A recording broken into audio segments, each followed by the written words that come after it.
Good evening to you all.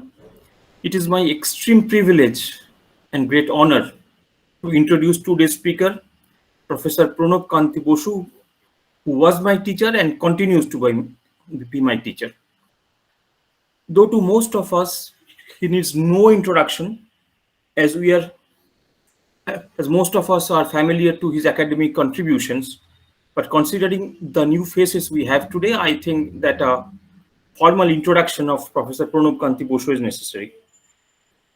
Professor Pranab Kanti Basu completed his undergraduate degree in economics from the erstwhile Presidency College, Kolkata, and subsequently completed his MA and PhD from Calcutta University. He started his teaching career in Ashutosh College, Kolkata, and was also associated with PG teaching in the Department of Economics of Calcutta University and other reputed institutes of the country. Later, he joined Vishwabharati University as a professor of economics. He has been a very popular and an unconventional teacher too. Professor Basu has been a scholar of high repute. His articles have been published in distinguished academic journals in both Bengali and English languages. He has also got a number of chapters and books in his enviable publication list. His active area of interest and research has been political economy. His students, including myself, had been fortunate enough to learn mainstream economics and its possible socio-political angle simultaneously.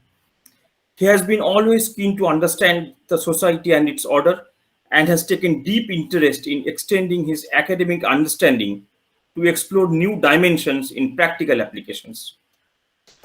Today, we expect to get a glimpse of his intellectual and thought-provoking prowess. We of course believe that Professor Basu's interpretation of Marxian thoughts cannot be the only one. The purpose of today's lecture is to intrigue you about Marxian thoughts and its applications. Before I end, I just have two requests to all of you. Please put off your audio and your video system during the lecture. And in case you have any question, you just put the questions in the chat box, and at the end of the lecture, Pranabda will try to respond as far as possible. Okay, thank you. And now to Pranabda.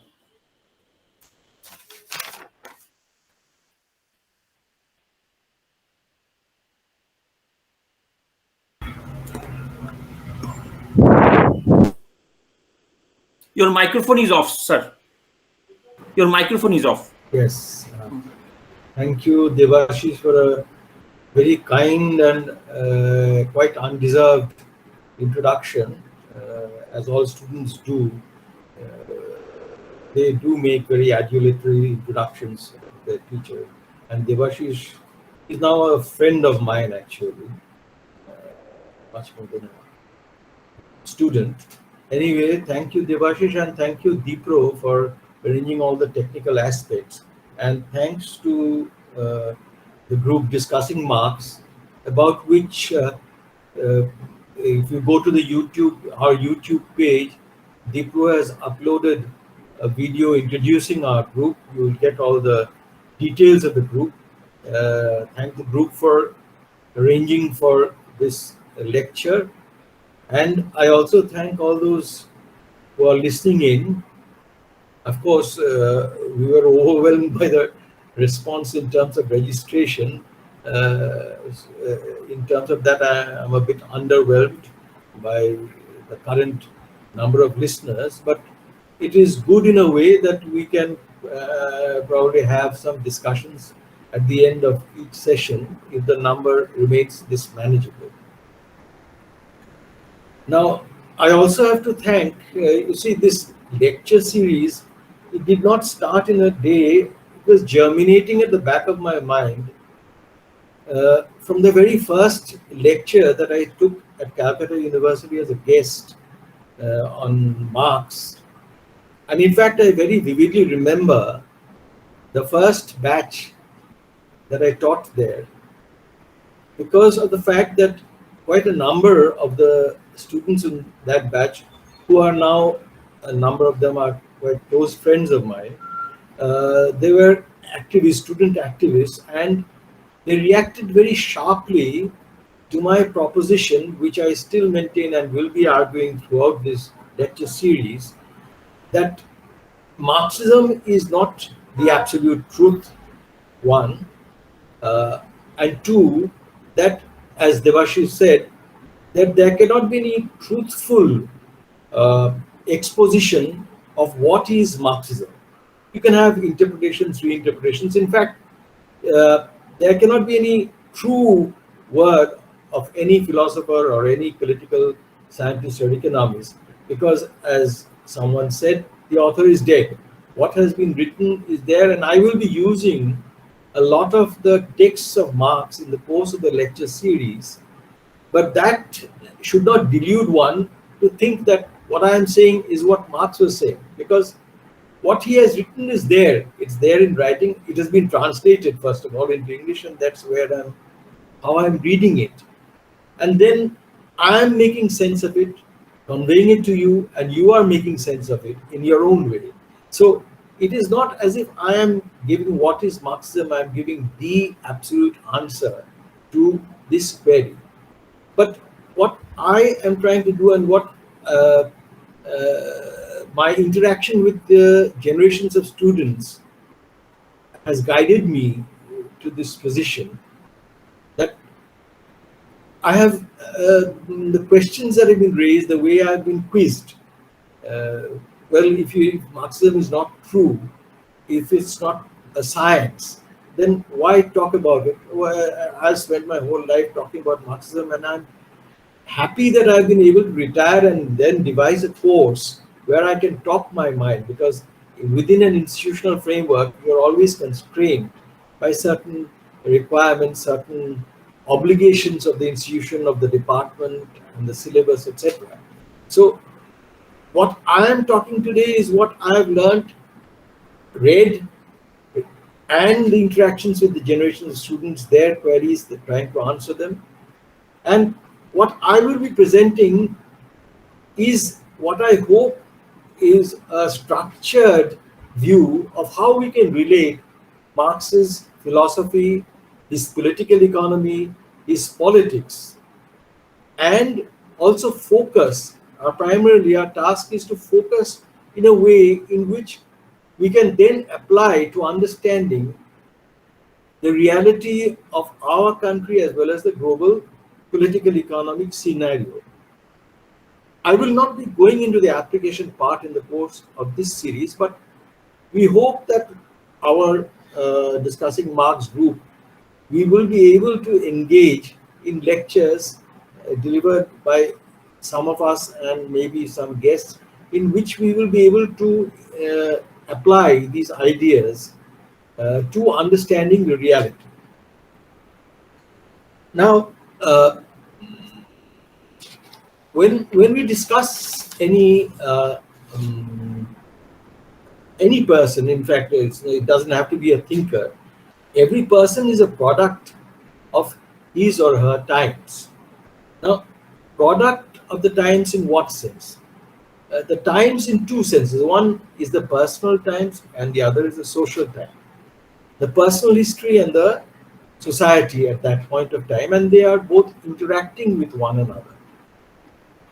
Now, Marx was writing between 1843 and 1883, and of course, we know that posthumously a lot has been published. In fact, the volume 3 of Capital was published much later in 1894.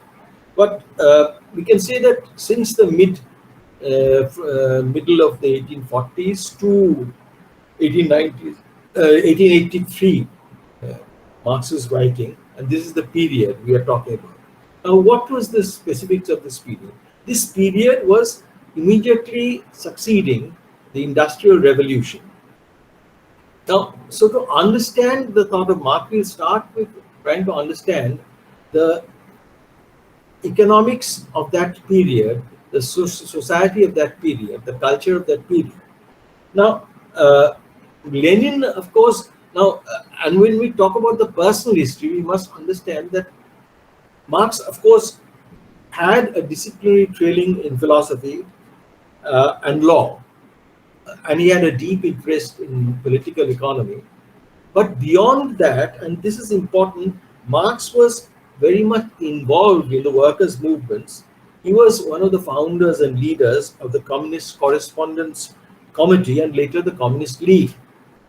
Now, Lenin says in his booklet, Three Sources and Three Component Parts of Marxism, that what are the sources of Marxism? He says they are English political economy, French socialism, and German philosophy. Now, he does not at all mention his activism. Now, soon afterwards, Lenin was to himself say that he was writing only about these theoretical aspects because he wanted to contradict a certain idea that was going within the workers' movement, that one didn't have to delve into theory, one didn't have to think about theory. Practice, just the experience, everyday experience was sufficient. To counter that, Lenin talked about these three intellectual sources of Marx. But he also said that in the process, he, as Althusser put it, he bent the stick too much backwards. That is, he didn't at all talk about his activism, which was a very important thing, and we'll come back to this when we come to his particular theories.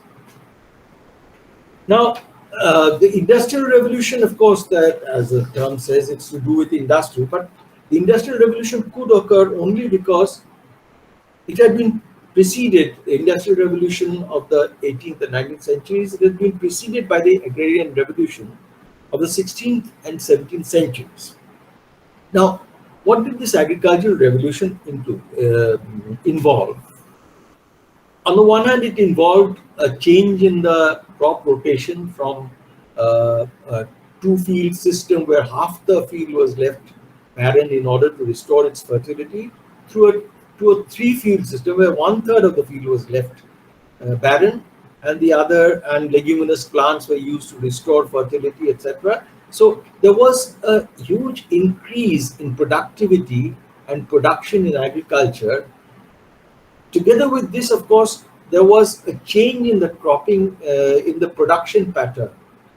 From producing crops, there was a tendency to rear sheep for wool exports, particularly, and this, all this, both the increase in productivity and there was some mechanization, the increase in productivity and the change in the crops from crops to pasture lands, this induced a decline in the need for workers, for peasants in the agricultural sector. Now, this caused a migration of peasants to the cities. Now, the migration of cities was not only caused by this. We can say that there were two sets of factors which caused the migration to the cities, which later acted as a primary impetus to the Industrial Revolution. Now, the migration to the towns, we can the reasons we can divide into two sets. One we can call the push factors, and the other the pull factors. That is, the factors which impelled, which repelled the peasants from the villages to the towns, and the other which attracted the villagers, the peasants, to the towns. Now, among the push factors, there was, of course, the redundancy of peasants, which we have just talked about, the increase in productivity, the change in cropping. All this made some peasants redundant. But apart from the redundancy, there was a very important reason why peasants could no longer survive in their great numbers in the villages. This was what is called the enclosure movement. Now, the enclosure movement was a set of legal and extra-legal. Some were approved by the state and some were not at all approved by the state. Legal and extra-legal measures for enclosing the commons. Now, what were the commons? The commons were uh, territories within the villages to which all the villagers were allowed access. Now, what made up these commons? There were the pastures, there were the water bodies, and there were the forests. Now, all the peasants had access to all these commons. Now, through the enclosure movement, the lords, the manorial lords, they enclosed the commons and made it their private property. That is, excluded the peasants, excluded the serfs from the use of these commons. Now, what was the impact of this? Why did this act as a push factor, pushing the peasants away from the villages to the towns? This became a push factor for two reasons. First, the enclosure of the pastures, it prevented the peasants from keeping from rearing the horses. So at that time, the major source of power for agricultural activity was horsepower, and the horses could not be reared by the peasants because the pastures were no longer available to them. Besides this, the enclosure of the forests, what it led to was that the peasants no longer could supplement whatever they could grow on their own lands with the venison, that is the meat of the deer, or the fruits from the forest, etc. They could not supplement their diets with this, and these supplements were necessary for their survival. Now, many of you may have read the story of Robin Hood and his band of merry men who were operating in the Sherwood forest. Now, Robin Hood is considered a kind of social bandit because who was rebelling against this enclosure, because the forests were previously open to them, and now the Earl of Sherwood had enclosed the forest, denied access to it, and then these bandits, they were violating this, they were rebelling against, protesting against this enclosure and accessing the food from the forest, and that is how this story was born. Now, apart from these two, there was also substitution of, we had talked about this increase in productivity and substitution of crops with sheep rearing. Now, what was the pull factor? The pull factor was also very significant. You see, at that time, the political system that prevailed was what we call feudalism. Feudalism, in the feudal system, surplus is extracted on the basis of some privileges which are granted to the manorial lord, like we had the jomidars in our country. They are granted privileges by the monarch. They are entitled to a certain territory and they extract rent from that on the basis of their privilege.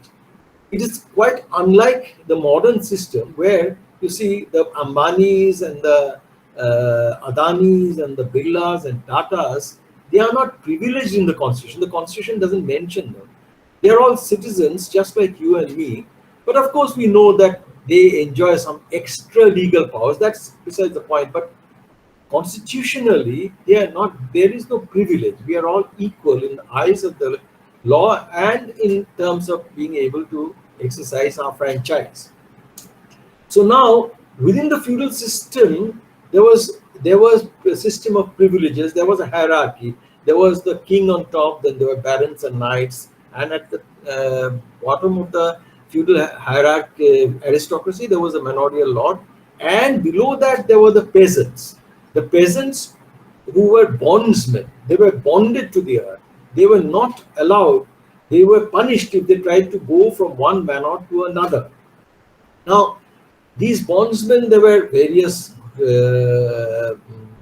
shades of bondages, of course, but they wanted freedom, and the freedom was afforded by the towns. If they could flee to the towns, then they would be free. Why? Because the towns were actually administered in a more democratic way. It was run by corporations, by town councils, which were elected from amongst the merchants. The merchants actually, they got the right to build a town from the feudal lords, and the people who ran the towns were elected from among the merchant guilds. Election was, of course, it was not. There were different kinds. We do not go into the details of that, but they were. It was not a privileged society. If you went to the towns, well, the only privilege was the privilege of having more or less money.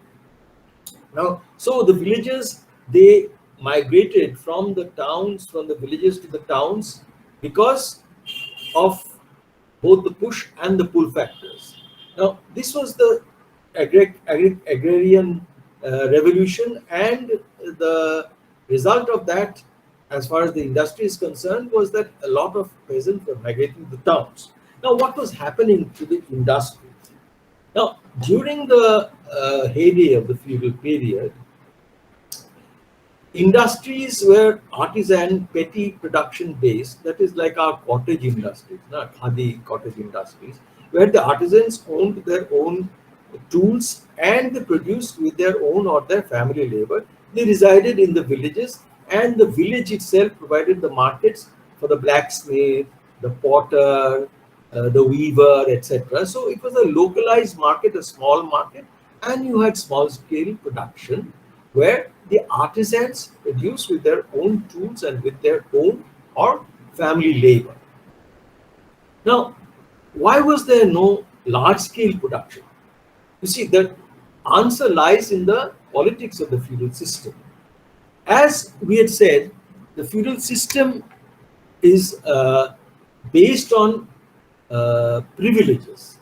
Now, so the manorial lord, the privileged segments, they had to show to the underprivileged, the serfs, the bondsmen, the peasants, free peasants even, that we are superior to you. Now, how are we superior? Our culture is superior. We talk a different kind of language. We treat our women folk differently, and we are more valorous. We are brave. We can fight. We have physical strength. Now, in order to show all this, the Lord had to be present. He had to be visible to the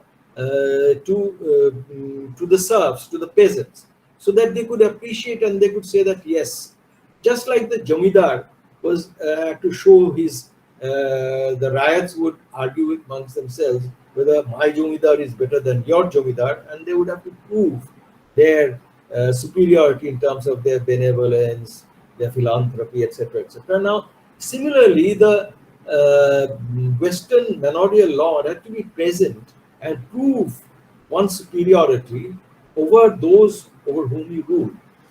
Now, so this local presence was important, and therefore the economy also had to be insular. Like you see today, of course, now today we have a prime minister who really is different, who boasts about his 56 inches and who clothes himself in a way which is very distinctive. But look back and think of, say, Manmohan Singh or even Lal Bahadur Shastri. Most of you will not be able to recollect. Now, they were prime ministers, and one respected them for that. And they did not have to. They were not different from us. Their voices, they didn't have great voices or did not have valor. They were not valorous, because this system is not based on privileges. But the feudal system was based on privileges, and the feudal lord had to show his difference, his superiority, and so had to be visible. And in order to be that, he had to stop, he had to be insular, the economy had to be insular.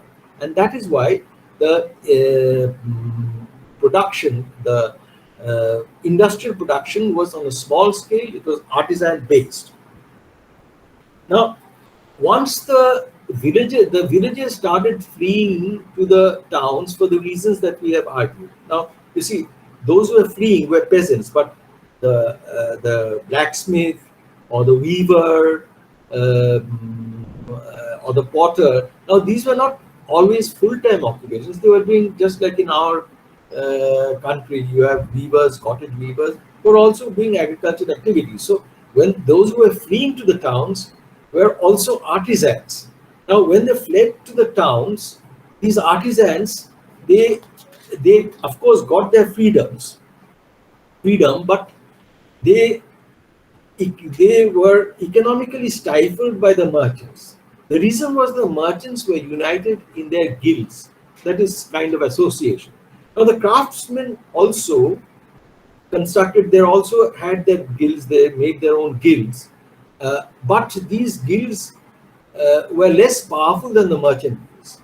One reason, of course, was that the craft guilds had a hierarchy within it, and there was friction within the craft guild. There was on top there was the master craftsman, below there was what was called the journeyman, and at the bottom there were the apprentices. After a few years as an apprentice, you could become a journeyman. You got a diploma, you became a journeyman. Now, a journeyman could produce on one's own but could not employ others. And then later, you could become a master craftsman if the guild gave you that certificate. Now, this was meant, the craft guilds were meant to ensure one quality and also to ensure that there was little competition, that the master craftsmen they decided among themselves how many they would allow to become journeymen, how many they would allow to become master craftsmen. So they kept it restricted in order to restrict competition among themselves. But they were less powerful than the merchant guilds because of the internal friction, one, and secondly, they had to rely on the merchants to reach their consumers, the ultimate consumers they had to reach through the merchant guilds. So as a result, the merchant guilds had a kind of monopoly over the markets, and they ultimately the craftsmen were getting economically poorer, while the merchants were getting economically richer. As a result, at one point of time, the craftsmen started. They did not have the capital to buy the inputs required, the yarn for weaving, the iron for the ironsmiths, blacksmiths. So they started relying on the merchant for the supply of the inputs and also on the merchants for giving them orders. So they were producing to the orders given by the merchants and working on raw materials provided by the merchants. And in this way, they were transformed from independent petty producers to dependent petty producers, from independent artisans to dependent artisans. They were depending now on the orders of the merchants. They could not produce whatever they wanted. They, according to the orders, the kind of things that the merchants wanted, they had to produce. Now, subsequently, this trend of increasing wealth in the hands of the merchants and decreasing wealth in the hands of the artisans is continued to the point where the artisans could no longer afford to own their own tools. They sold their tools, their looms, the potter's wheel, etc. These were sold to whom? Mainly to the merchants, but also to some master craftsmen. These master craftsmen had acquired wealth by using their monopoly power, but in some trades, by restricting the number of master craftsmen, and the journeymen or the other smaller master craftsmen, they sold their tools, they sold their little machines, and these were gathered together under one shed. You had 10, say, looms in sheds which were called manufactories. Now, this transition, then we had first the petty producers, the independent petty producers, then we had the dependent petty producers, and now we have the workers. You see, this was the beginning of the capitalist system about which Marx was to write so much. This was called by Marx in volume 1 of Capital, when he talks of primitive accumulation, he calls this formal subsumption under capital. That is, now These artisans were now formally, they were legally under the control of the capitalists, those who owned the tools of production. Now, these workmen, they what did they what could they sell? They could not sell their wares because now they didn't own the tools, they didn't own the inputs, nothing. So what could they sell? They could sell the only input that that they possess, which Marx calls the inalienable means of production, that is the power to labor. You see, the power to labor is something which cannot be taken away from any person. If you take the power to labor away from a person, the person simply dies. So this was something, all other things they had lost in the process of their impoverishment. So they sold this power to the people who, the capitalists who owned the means of production, who supplied the raw materials. They sold their labor power against wages. So this was called formal subsumption. Legally, they were now under the control of the capitalists. This is called formal subsumption in the sense that there was no change in the technology. So the knowledge of how the loom worked, of how the potter's wheel worked, this knowledge was still vested in the artisans. They were the people who knew how it worked, how to repair the machinery, etc., etc. So the capitalists did not have the knowledge. So the control was simply in terms of legal. This was why Marx calls it the formal subsumption under capital. And so you have to be very strictly supervised to see that you were not wasting your time, because there was no other way in which you could control. Now, from this, there was a transition. The next transition was what we call the transition to real subsumption under capital, and this occurred through the Industrial Revolution. The Industrial Revolution, which we can date roughly, some say 1750, well, it occurred in the 18th century and it was probably completed by somewhere around the 1770s. Now, what did the Industrial Revolution involve? It involved two things. One, it involved a change in the organization of production, and two, it involved the introduction of machinery, and of course the steam power was also introduced during this period. These are the two things it involved. What do I mean when I say that it involved a change in the organization of production? What we mean is that now we had the industrial division of labor, about which Adam Smith talks a lot. The example that he gives is of the pin manufacturing industry, where previously each artisan used to complete all the processes involved in the manufacture of a pin. Now, Smith says that there were 19 processes involved, parts of the production process involved in the production of the pin. Now, with the division of labor, industrial division of labor, these 19 processes were divided and allocated to different segments, different groups of laborers. So someone was cutting the wire, someone was straightening the wire, someone was polishing the wire, someone was making the head of the pin, someone fixing it on, and so on. So these 19 component parts of the production process were divided and allocated to different groups of laborers. This is what is called the industrial division of labor. Now, what happens as a result of this industrial division of labor?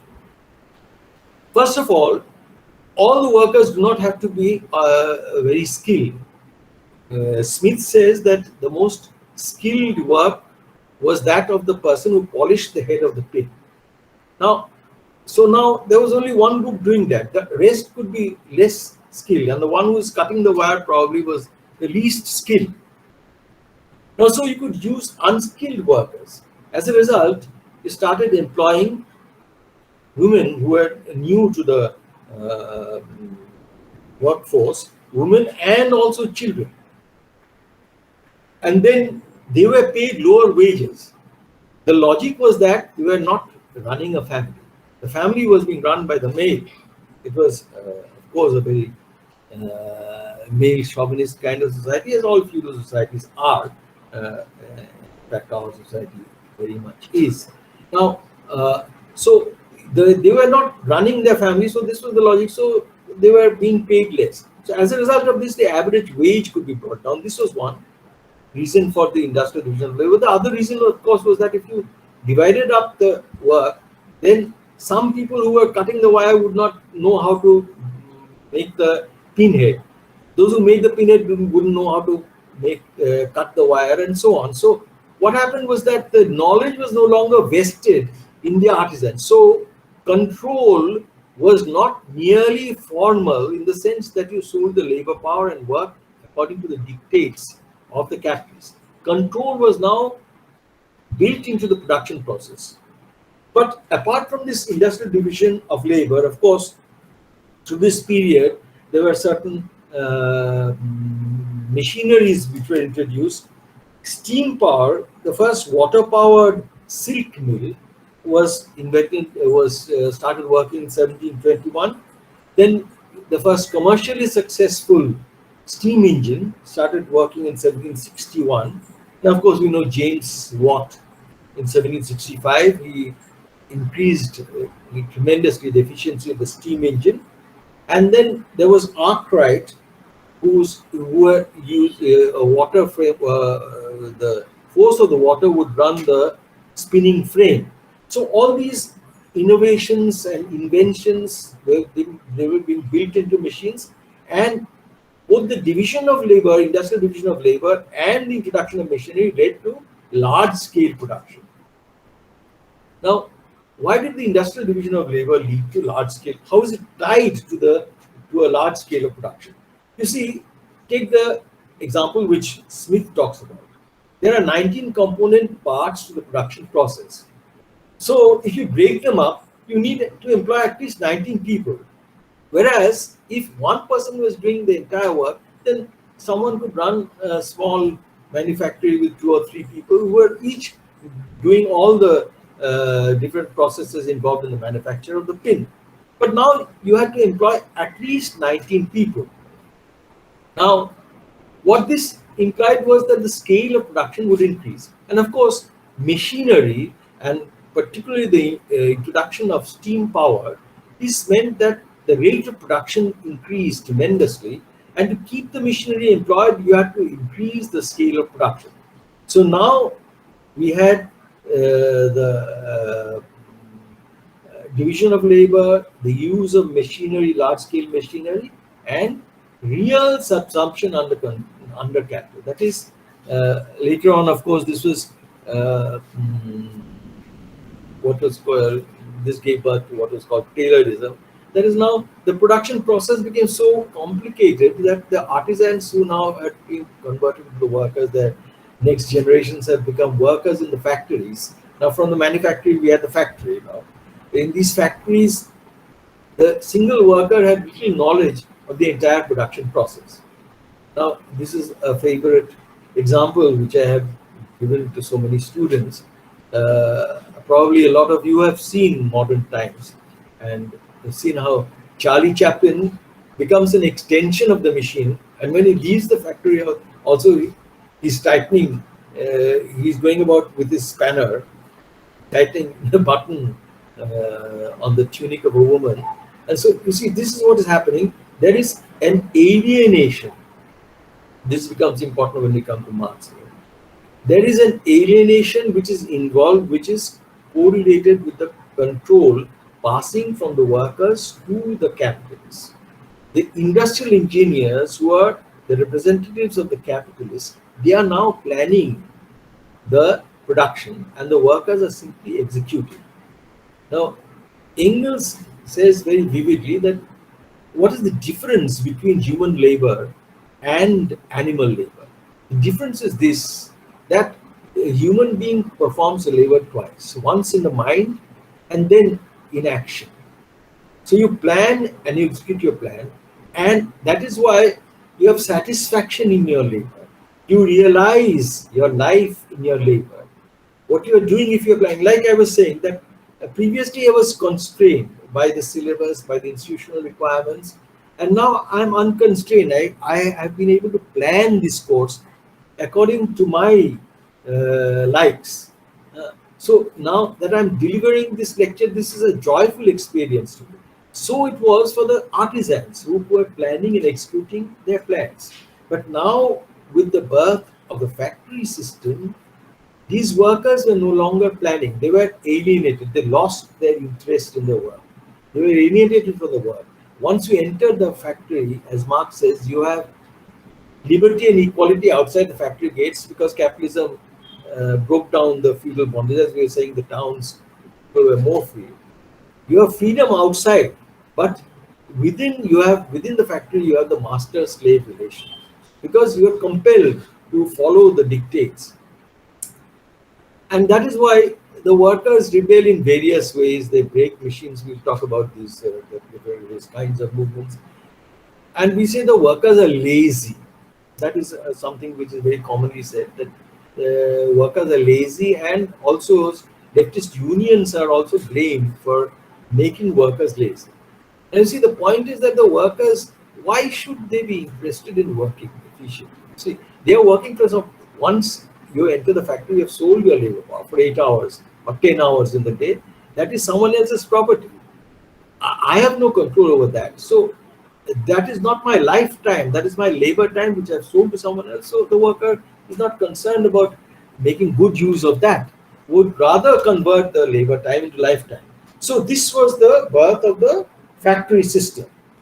So these were the changes that were taking place in the economic sphere. First of all, there was the changes in the agricultural sector in the 16th and 17th century, and then through the 18th and 19th centuries, there were the changes in the industrial sector, from petty production, from independent petty production to dependent petty production, to formal subsumption under capital, to real subsumption under capitalism, and we had the full-fledged capitalist system. Now, together with these changes in the economy, which was of course reflected in Marx's writing and influenced him greatly, there were a lot of changes taking place in the social and cultural spheres. First of all, as we have mentioned, urbanization, it abolished the feudal bondages. Individual liberties increased, and we had the birth of what is called liberalism. That is the idea that free individuals are make the society, and the greater the freedom given to individuals, the better off will be the society. Now, there was a lot of changes also in the religion, the church. You see, from the Roman Catholic Church, which is very rigid in its dictates, and it was very pomp. It was had a lot of pomp and uh, ceremonial expenditures. These were protested, and you had the what is called the Protestant sects, new churches which no longer mm, uh, professed allegiance to the Roman Catholic Pope. So there were changes in the church, and these were they were challenging the authority of the priest and the Pope. Together with this, there were the changes in the philosophy, in science, and instead of going into all the details of it, what we'll do is we'll mention a few names which will act as a shorthand to capture the changes. First of all, there was Bentham. From 17, his span was 1748 to 1832. He was what is called a utilitarian. He believed that people are egoistic, coldly calculating, inert, and atomistic. Egoistic, coldly calculating, inert, and atomistic. What does egoistic means? That is, people were guided by their own feeling of pleasure and pain. That is, they were. I want to do something. I would calculate what is the pleasure I get from it, what is the pain that I would get from it. So, on the basis of this, I would take my decisions. They were calculating. They were coldly calculating. this is related to this egoism. That is, you weigh what is the pleasure I get, what is the pain I get. It is like nowadays you have this theories of punishment, um, risk theories, where you're told that people who are thinking of doing a criminal activity, they calculate, depending on the kind of punishment that is awarded, what is the risk, and together with it, what kind of punishment I'll get, and if I escape, then what will be the uh, pleasure I get out of it. So what will be the gain? So you have a probabilistic calculation, and based on that, you decide whether you commit a crime or not. So this is what basically Bentham was saying, that whether I will do this or that, whether I'll do this act, will depend on what do I think will be the pleasure I derive from this, and what do I think will be the pain that I get as a result of uh, indulging in this activity.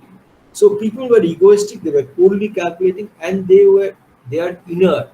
That is, unless I feel that from doing something I will get a pleasure, and I will have or I will get pain, or I will get both, and then then I weigh the two. Unless I get a pleasure or pain or both, I will not be moved doing anything. So in that sense, Bentham is saying that people are inert and society is atomistic. It is previously it was believed that the social order is derived from from God, from some supernatural sources. That is, during the feudal period, for example, the king was anointed by the bishop or the pope himself. So there was this. So the power was derived from God, and it was bestowed on the king through his earthly representatives. Now, what Bentham is saying is that society is atomistic. No one binds a society together. It is only the individuals together, the sum total of these free individuals who make up society. Now, with Bentham, we have another before Bentham, in fact, we have a very important figure called Descartes. Descartes, his period was 1596 to 1650. He gave birth to what is known as skepticism. That is, you doubt everything. He places reason, your own ability, individual's own ability to think, to reason, at the center of philosophy. And skepticism, you doubt everything. You don't accept what the Pope says, you don't accept what your priest says, you don't accept what the Lord says. You doubt everything. And he takes doubt to this level that he makes this famous statement that I think and so I am. So I doubt everything else, whether I'm this computer monitor, laptop monitor screen is facing me. I don't know really. I doubt. This can be what is called Maya. But where will the doubting stop? Now, when I'm doubting, I'm thinking. So that must be true. I'm thinking. And since I'm thinking, I think and therefore I am. Now, of course, this is a big challenge that I think and so thought is. How can you say I? Where is the I? That's a different thing. But Descartes gave. So we have utilitarianism, then we have skepticism, and then, of course, we have this changes in science. Newton becomes a very important figure from the middle of the 17th century to the second decade of the 18th century. Now, Newton invented the idea of forces and the law of relating the forces, and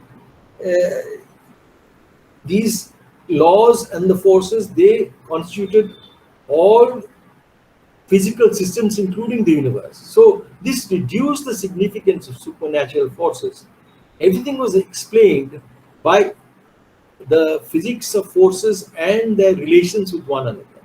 So there were the changes in the economy preceding Marx, very significant change in agriculture, and peasants were migrating to. There was increase in production and productivity. Peasants were migrating to the towns, and there was the changes in the industrial sector from petty production, independent petty production to dependent petty production to manufactory to factory. That is the large-scale factory system. And together with this, the growth of the towns itself, this inspired the idea of freedom, liberalism, and you had skepticism, liberalism, utilitarianism, and of course, you had the development of the sciences, and together with the changes in the church. So this was a period during which all kinds of changes were taking, and basically the idea that there is a society, hierarchical society, which is set by God, this was breaking up because of economic reasons, because of religious reasons, because of reasons of science, reasons provided by science and philosophy.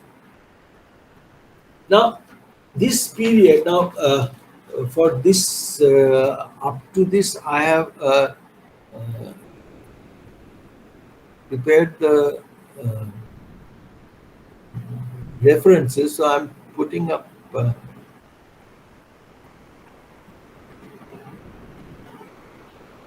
So I'm sharing the.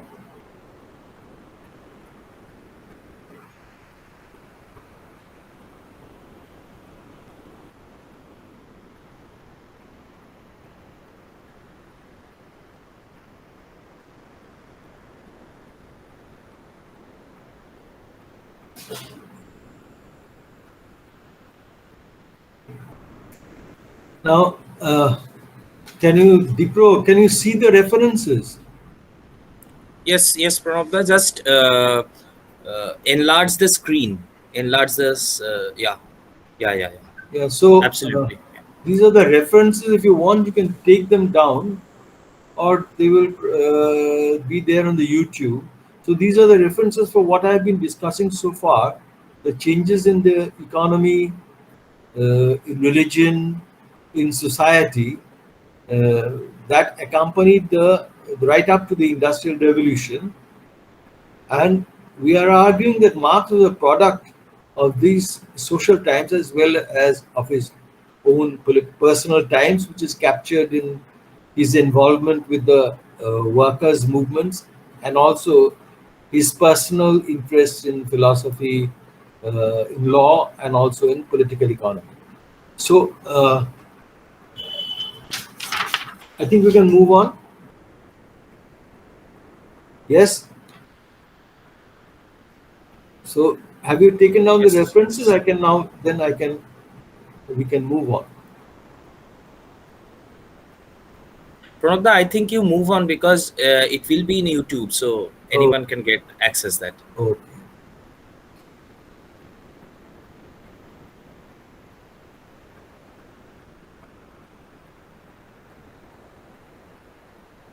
So have I stopped sharing? Dipro? Yes, yes, yes. Okay. So now, what did this industrial revolution imply for the population at large? Now, the industrial revolution brought a period of sustained growth, though it was uneven before 1760. After 1760, the Industrial Revolution, particularly the Cotton Industrial Revolution, the cotton sector, cotton industry, this brought on a sustained and a growth which was not equal by growth in any previous period. And then from 1820s, we had what is called the Second Industrial Revolution: coal, iron and steel, etc. Now, the cotton textile revolution occurred in Britain because, of course, it had its empire. First of all, the raw materials were provided by slave plantations in its colonies. The markets were provided largely by its colonies again, and we know from our own colonial history that the markets were, the Indian textiles markets were destroyed. The domestic production was destroyed in order to accommodate, to build a market for British particularly calicos. Now, so British England led the Industrial Revolution not because it had any what we learned in the students of economics learn in their classes comparative advantage in industry, but simply because it was the reigning imperial power. Its imperial power was not challenged by anybody. There were small imperial powers, also the Dutch, the French, etc. But Britain was the leading imperial country, and that is why the Industrial Revolution came first to Britain. And that is also the reason why political economy developed in Britain. Now, apart from the empire which ensured the supply of raw materials and the market for the industrial products, there was also a domestic market, particularly in the second industrial revolution in the 19th century. This was based largely on the domestic market, the coal industry, for because now these urban centers were growing, the cities were growing.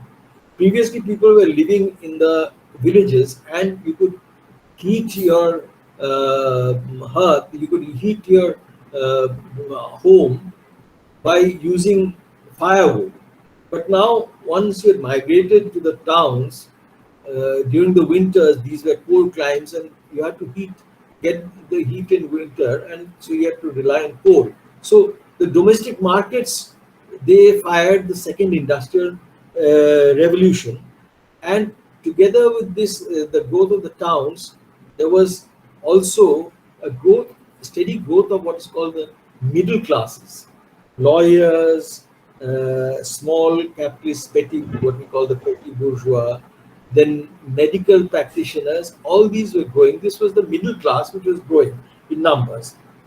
And also, of course, this growth of the towns and liberties, it caused cultural changes which we have talked about: individualism, atomism, and the scientific temper.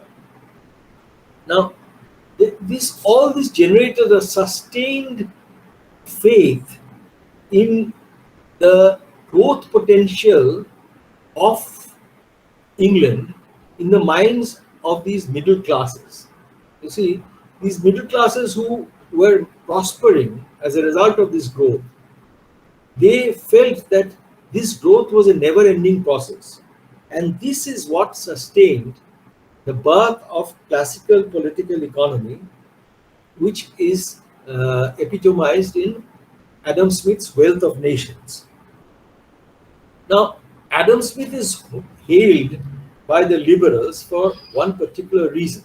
You see, liberalism has a contradiction with it, it has a paradox. On the one hand, liberalism says that individuals should be free, they should be free to do what they please. But if everyone does what one wishes, then there would be chaos, there would be killing, there would be no social order. So then you say that, then you have political scientists like Hobbes and Locke, etc., who say that, well, this kind of liberty, this has to be constrained, and it has to be constrained by the state. So the state becomes a necessary evil. It is evil because it constrains our freedom, but it is necessary because in order to be free, we need to ensure that others do not impinge on my freedom. Others do not, they do not kill me, they do not take my property, etc., etc. So the state has to be there. The state is a necessary evil. So this was a paradoxical system where you required the state to curtail your freedom and you wanted freedom also. Now the liberals say that Adam Smith solved this problem. In what way?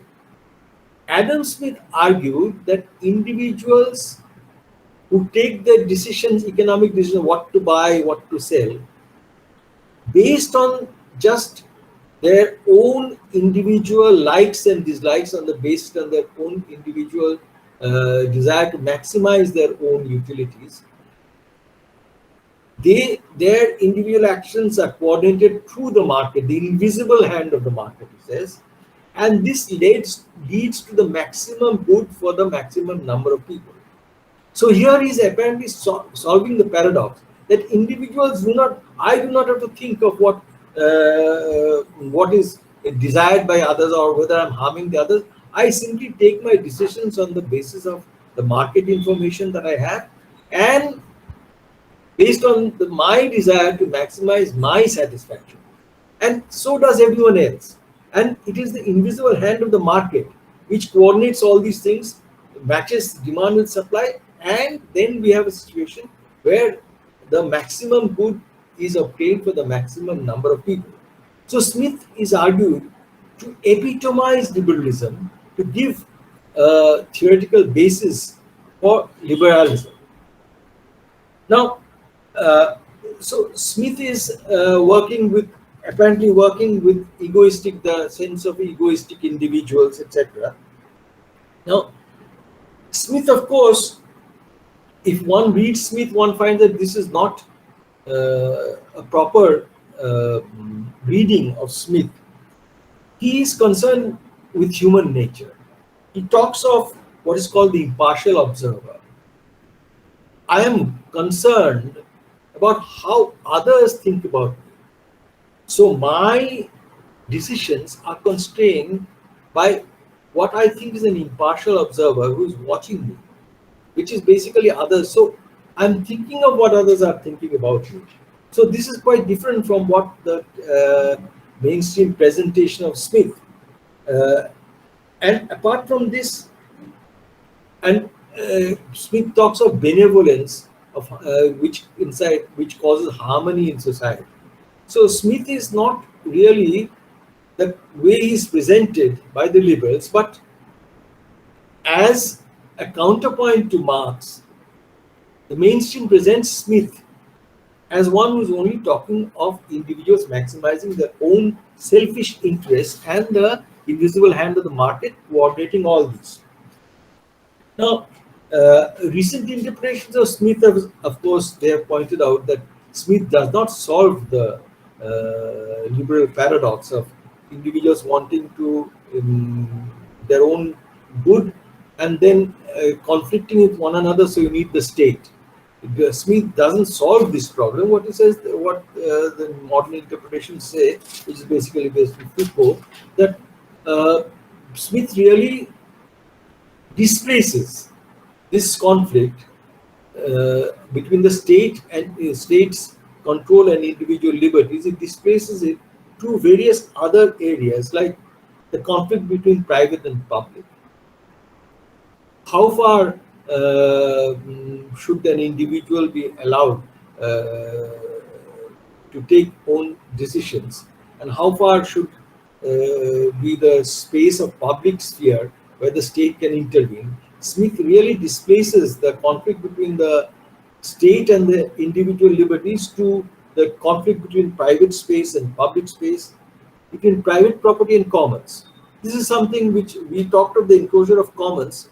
We are then talking of commons in a physical sense, in a geographical sense, a territorial sense.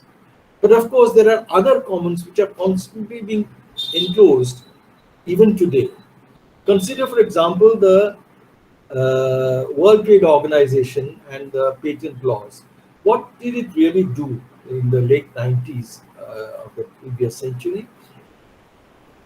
Knowledge commons are enclosed through patent laws. So, in order to be marketable, whatever is newly produced has to be specified as a private commodity. You have to make it a private commodity. In fact, genetic engineering. Now, what is the basis of the genetic engineering? Genetic engineering really is, in order to, nature is nobody's property. Nature propagates itself. But once you have genetic engineering, once you have the genetically modified seeds, then it becomes a property of the seed manufacturer. So this is also a way in which you enclose newer and newer fields. So you are basically shifting the liberal paradox, the conflict between the individual liberties and the state, to different other areas. But Smith is also, apart from this idea of the invisible hand, Smith also had a very serious contribution to make in the field of price determination. He was the first person who stated that prices are determined by the labor embodied. And I quote, in the early and rude state of society where accumulation of stock and appropriation of land had not taken place, close quote, value of a commodity is determined by the labor spent directly or indirectly in its production. And this is entirely received by the producer. So he's by the people who are laboring. So here he is talking where accumulation of stock has not taken place. So capitalism has not come. This is basically what he means. So here you had artisan production. So the artisan is producing with one's own labor, and also indirect labor, that is the labor for producing yarn, that is built into the value of the cloth. And this entire labor, this labor embodied, that determines what is called the natural price or the equilibrium price. Now, but Smith qualifies that in the early and rude state. Now, why does he say this? Now, if Smith maintained that labor embodied determines prices in the capitalist society, then what problem would he have? You see, he's saying that the people who are laboring, they are paid their entire the price of their labor, and this determines the price. This cost determines the price. Now, if that was true in the capitalist society, then how would you explain profit? How would you explain rent? So Smith had this problem. So he said that it's only in the early and root state where practical accumulation not taken place. Then what happens in a capitalist state? He then abandons labor embodied theory and says that prices are determined by labor commandment, how much labor you can buy. So this no longer remains a theory of the component of price, but it becomes a measure of price, how much labor you can buy. Now, Smith makes many other contributions in the field of economics, some of which were carried over, are borrowed by Marx also. He differentiates between productive and unproductive labor. He says that those labor which produces surplus, they are productive and the others are unproductive. So this is a difference which Marx carries over, we'll see later on. And also he talks about natural price. He differentiates this from the current or the market price. So you have market price, which current price which fluctuates, and you have a natural price or equilibrium price. This again is a difference which is taken over by Marx and which is also used in modern neoclassical economics, which is an extension of classical economics, of course. Now, Marx, before we come to Marx specifically, what did Marx say about Smith? First of all, Marx hailed Smith. Why does he hail Smith? He has a lot of very uncharitable words about Ricardo, whom we are not discussing. But he hails Smith. Why? Because he says that he was the first person who understood that prices are not proportional to labor embodied, though they are determined by labor embodied, they are not proportional to labor embodied in a capitalist society. But he says that why he said this, we will see this when we come to Marx's value theory. Why prices are not proportional to labor embodied, though they are determined by labor embodied, according to Marx. But apart from this, Marx says that Smith made a very great blunder. What was this blunder? I am quoting from Marx Capital, Volume 1, Chapter 19. They never discovered that the course of the analysis had led not only from the market prices of labor to its presumed value, but had led to the resolution of this value of labor itself into the value of labor power. So what he's saying is that Smith's blunder is that he's talking of the value of labor being equal to prices.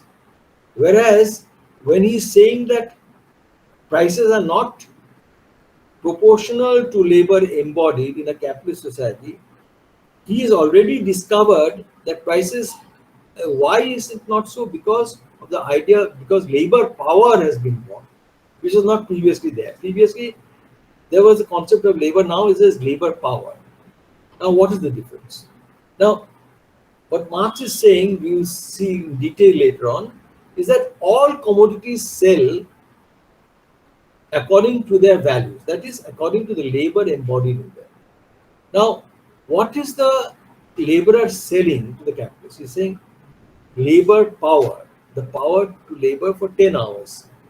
So I'm working in a factory, and the contract is work for 10 hours, say, and for 10 hours labor power that I'm selling, I get some commodities or I get some money.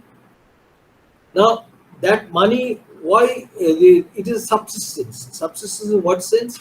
It keeps the laborer alive for a day, so that the laborer can provide those 10 hours of labor. The laborer is sustained to live for a day so that he can provide those 10 hours of work.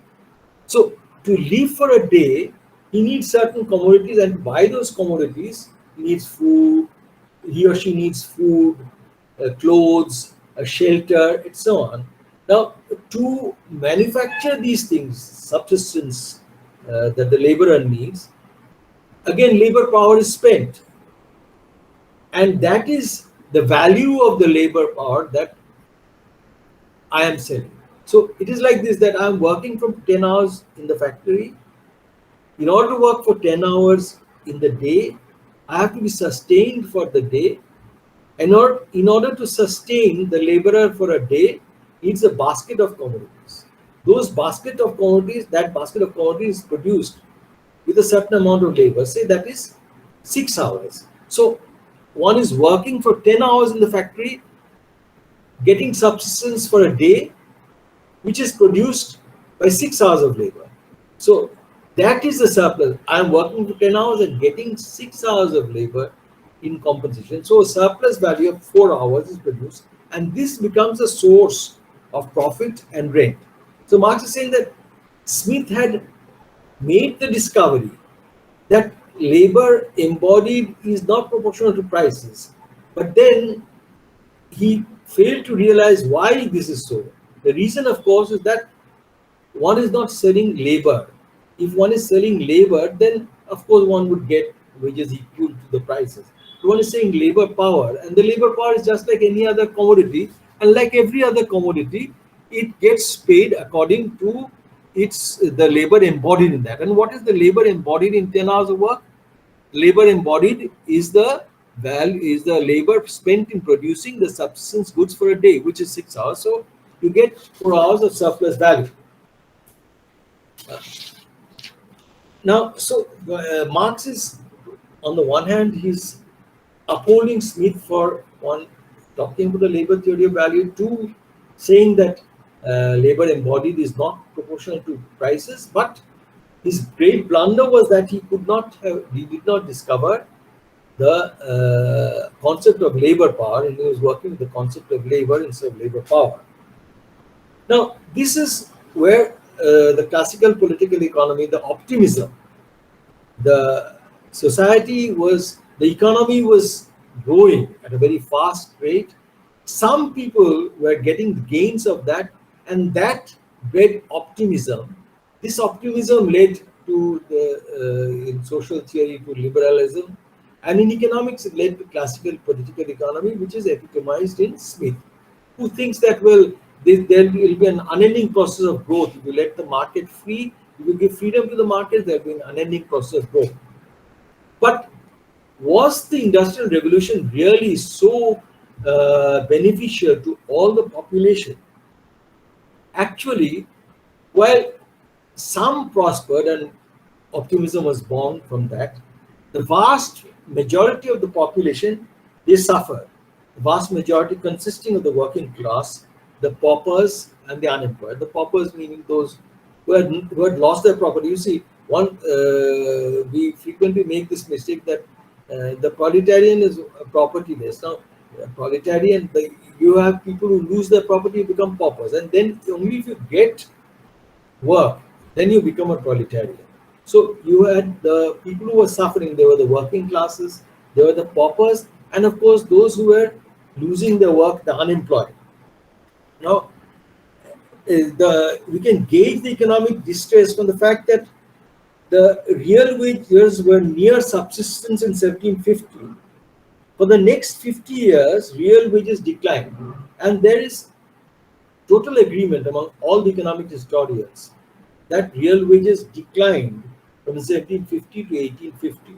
Now, about the next 2 or 3 decades, what happened there is conflict of opinion. Some would say they declined, some would say they increased, etc.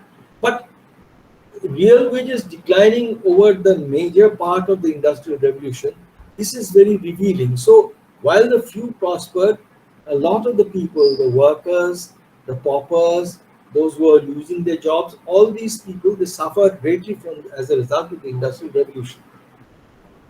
Now, apart from the economic loss, there was a social and psychological loss of the working people. First, as I have mentioned previously, there was the feeling of alienation from work. That is, the workers no longer realized their life in their labor. They were no longer planning their activities. They were no longer planning production. They were simply carrying out orders. They were working to the order of the capitalists and their representatives. So there was a total alienation in the work. Apart from this, they lost the security of the village community. You see, in the cities, uh, yesterday a friend of mine who lives in Delhi in an apartment complex was narrating rather a grotesque incident. They're saying that just across the landing, a person had died and he knew nothing about this. They didn't bother to tell him. The body was moved, he was cremated, and then he was going out to shop, and then the watchman told him, the guard told him that uh, so this happened. And he was saying this is so shocking that this is the urbanization. We all live in our little bubbles. So when we are in the village, there is a community. There were bondages, of course. There was hierarchy, but there was a safety of the community. You would not be allowed to starve. Someone would come in, nah. But all this was lost, and also you could talk with your community. You knew, but when you migrated to the towns, your neighbors were unknown to you. And one great index of this is provided by Christopher Hill, I think, or is it Hobson? Christopher Hill. He says that there was a great number of pubs. There was a mushroom growth of pubs during this period of the Industrial Revolution. That is, the workers were trying to sink their miseries in drink. So this was a psychological loss of the Industrial Revolution. So on the one hand, they lost. They were facing economic hardships. On the other hand, they lost the security of their villages, village communities. They lost the security of their families. You see, the families were now everyone was going out to work, and staying together for a period of time, that was not something which they could now enjoy. And they also lost the security of the parish priest. The priest, in the church has this idea of this practice of confession. You go to the priest, you confess, you say that these are the sins I've committed. He tells you, say so many Ave Marias, or you pay so much, and then you have be expiated from your sins. So this was something basically getting rid of your sins.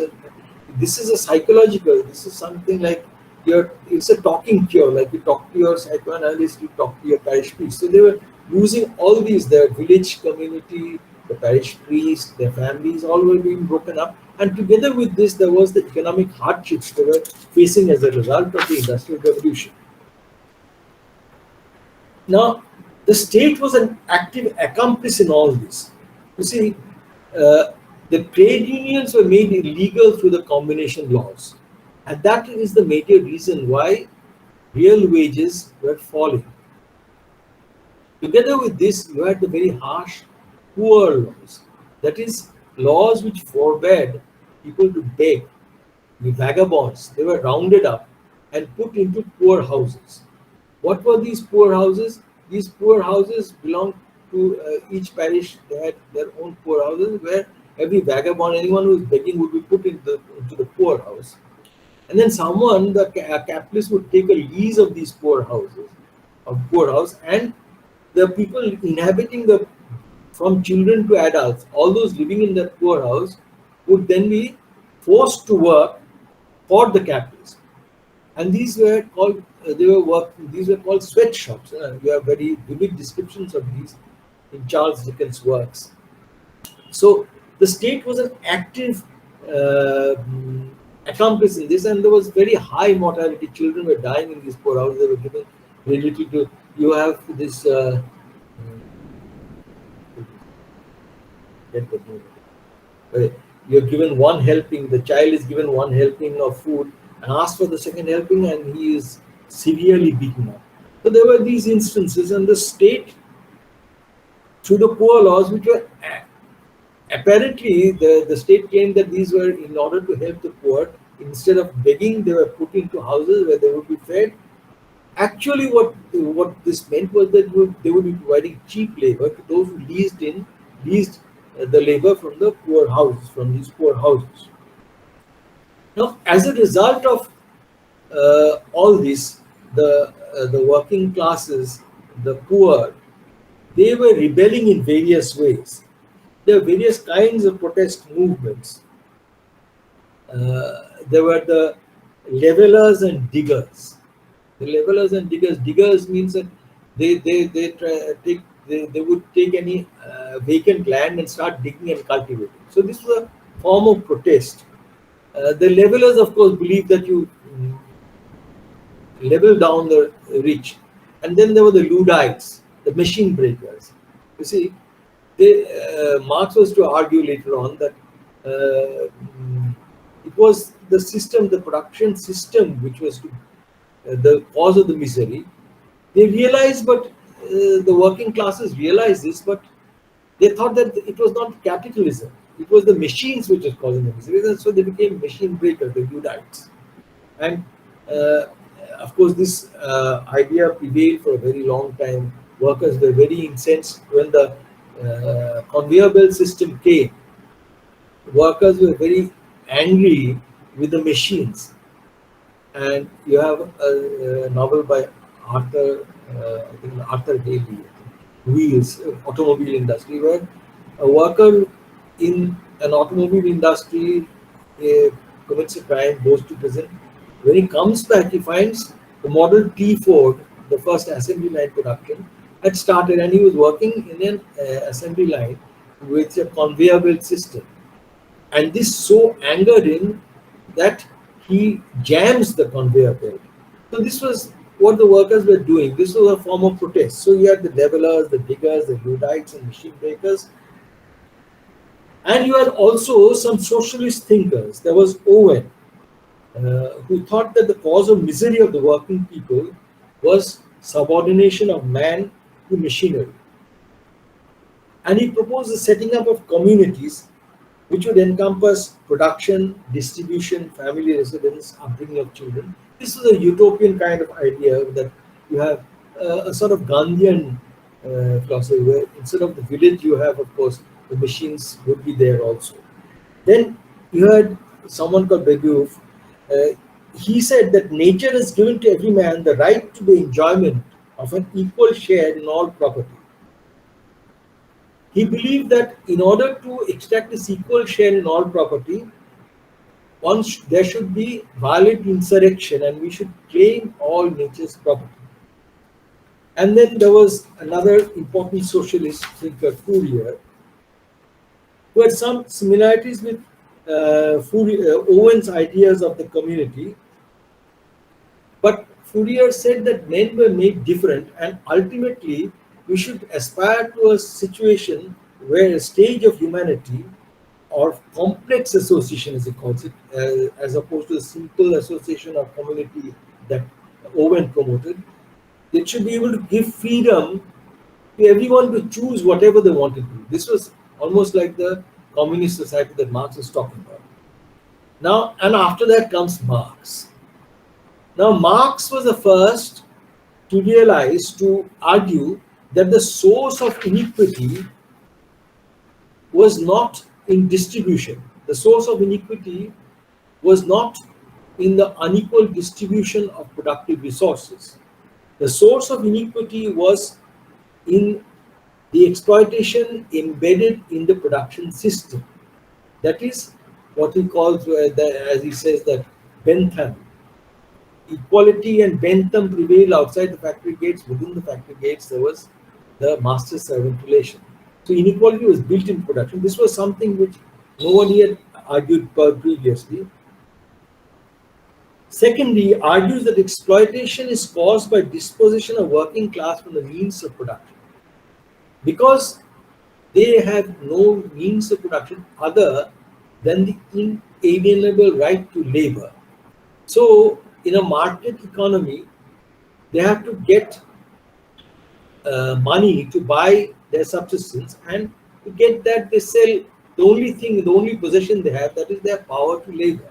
So, and this selling, by selling their power to labor, they become bonded within the factory. They become slaves within the factory, and this is the source of exploitation, because they're selling their labor power at its value, which is less than the total labor power that they're selling. That is, they are selling, say, 10 hours of labor power, and the value of that is, say, 6 hours. And so they are producing surplus, which is then appropriated in the form of profit and rent.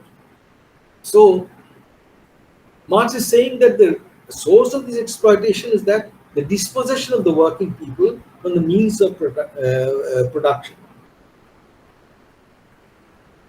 Thirdly, he constructed, on the basis of this value theory and his theory of class, he constructed a comprehensive theory of capitalism. Not only a static theory, but a dynamic theory of capitalism. Why it should decline, what are the countervailing forces, etc.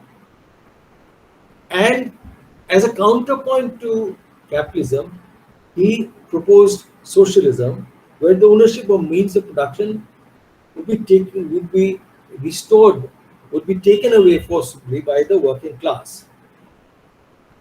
And this, he believed, could be done through insurrection. So this is the, I will end my lecture here today. This is the preliminary, this is the source of Marxism. And from our next lecture, we will start with Marx's philosophy. Because, as we will argue, his economics, his political economy differs from the political economy of the classicals, not only because of the labor power concept, which he says is very important and which he builds a critique of Smith, but it differs largely because of the differences in philosophical outlook. And so we'll start basically from Marxist philosophy in our next class. Today what we have done is show the life, the times of Marx, what inspired him, both the social times and his personal times. In his personal times, he mentioned that his activism and his familiarity with philosophy, with law, with political economy, and we have traced the social and economic and cultural times, the evolution in a very schematic way. We have talked of the changes in the agricultural sector, the agrarian revolution, and then we have talked of the industrial revolution, urbanization, the loss of the village community, the gained liberties, and therefore liberalism, the optimism which gave birth to the classical political economy and also to liberalism, and the miseries of the poor, which was multiplied, aggravated by the industrial revolution, in fact, which gave rise to socialist ideas of Owen, Fourier, Babeuf, etc. And Marx was actually a descendant of these socialist ideas. He owned these ideas, and he really transformed these ideas not only because he could criticize these on the basis of their flaws, but because he developed a totally different philosophy, which we will talk about in our next class. So I think because we are quite a few, so if Devashish, if there has been any, I don't know whether questions have come, or should we open it up for questions? Um, no, actually, there is no real question in the chat box, and it is easily understandable. Since today, Pranab went through a sort of accounts of the period, accounts of a period. So, and Marx is yet to come. So it is understandable that there is no real question in a chat box. So if Pranab wants to um, make the house open for questions, uh, it is up. So, if there are no questions today, I think I will end the lecture at this point. Pranabda, let's wait just for a few minutes. As there are no questions, let the platform be opened, and we can take 2-3 questions from the audience. Sure. Can I ask a question? Yes, Kumarjit Mondal. Pranabda, in the course of your lecture, you have talked about Smith's impartial observer.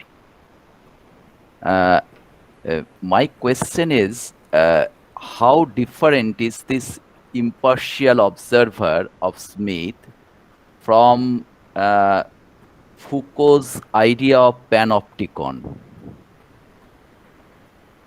Well, I would say it is quite different. You see, panopticon is someone who is surveillance. Panopticon is related to surveillance, uh, uh, control, control of the state.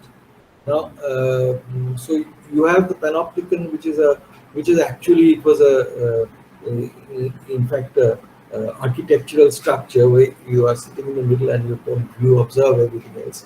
This is the panopticon. It is surveillance to maintain your power. You are looking. The impartial observer is someone. But I am constructing it. I am thinking. I am worried about what people are thinking about me. See, I decide to say I live in, say, a place called Bijoygarh, which is really a lower middle class or working class locality in parts. Now, when I think of buying another air conditioner, I would think how will the people react? So I'm thinking of how others will react to my decision. As an individual, maximizing my own satisfaction, I'll just buy it. But impartial observer is I am constructing. I don't know what actually the other person will, what the others will think, but I am constructing an observer who is observing me, who is an average person. Say. But in a sense, panopticon is also a fixitious. No. Tell him. Yes. Not necessarily. Panopticon. What sense are you That saying? is also fixitious, no? Or it might be fixitious. It may be. Pardon? Fictitious, actually. Fictitious. It can be fictitious, but here, there I'm not thinking. I'm thinking. You see, this is an ethical question. You see, as far as the impartial observer is concerned, it's related to ethics. Whereas the panopticon, I'm afraid, it is like Big Brother watching. Okay. So I think the difference lies there. It is surveillance versus ethics. Surveillance for power and ethics. Okay. Okay. Thank you. I think. In fact, Kumar's question has led me to put another question. And in case the man who is overlooking in terms of ethical issues, in case he sees that ethics are not being followed, uh, won't he apply power to control that? Pardon, please repeat your question. In case I, that silent or impartial observer sees that ethics are not being followed properly, in that case the question is, if that impartial observer applies power, will he be transformed into this panopticon? you see, the impartial observer is constructed on the basis of ethics. That is what I'm saying, that Smith was the mainstream representation of Smith, which we find in all our textbooks, is he talks of the invisible hand of market and individual utility maximizing individuals, self-satisfaction maximizing individuals. As opposed to this, there are various elements that Smith argues. One of them, I have not gone into the details, but one of the elements which goes against this notion of this idea, representation of Smith, is the idea of the impartial observer. Now, the impartial observer is something which is born out of my ethics. I am thinking about the others, which is contradicting the idea that I do not think of anyone else. I am self-seeking. That is the mainstream representation of Smith. As against, I am saying that Smith says fairly and squarely that people think of others. And how do they think of others? One of the, I would say, theoretical constructs which introduces to indicate that people think of what others are thinking is the impartial observer. I construct in my mind where I'm thinking of the ethics of others. Now, if that ethics, now you see that is, I am thinking. I'm thinking beyond myself. That is all about the impartial observer. So, if I'm violating the ethics, then I'm becoming a self-seeking person, like the mainstream presentation. But Smith is arguing against that. So, that is it. So it is not.